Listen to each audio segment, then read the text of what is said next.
Viza Metrik dhe drejtori i saj nuk janë më të dyshuar për veprën penale mos ekzekutim i vendimeve gjyqësore.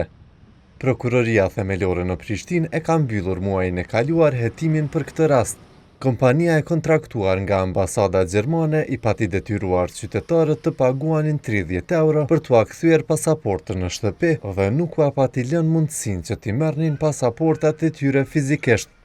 Kundër kësaj praktike, gjykata komerciale pati marrë 3 vendime në periudhën dhjetor 2022-prill 2023, por ato nuk ishin zbatuar. Në vendimin për shuarje të hetimeve ndaj Viza Metrik dhe Serdal Özdemirit, thuhet se të dyshuarit nesën ta zbatonin vendimin gjyqësor të 16 majit 2023, që ishte i 4-ti për këtë çështje.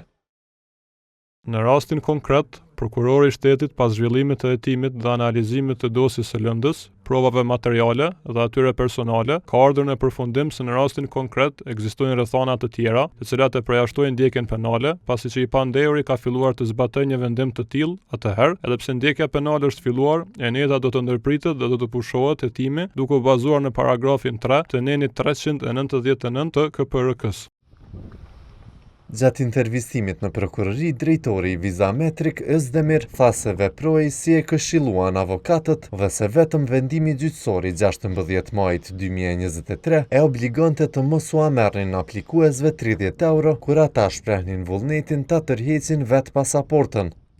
Zëvendës kryeprokuroria e Prishtinës Elza Bajrami Kastrati ka vlerësuar se mos paraqitja në seancë e avokatit Flamur Abdullahu që përfaqësonte padin kolektive të qytetarëve kundër Viza Metrikut është arsye për mbyllje të hetimeve.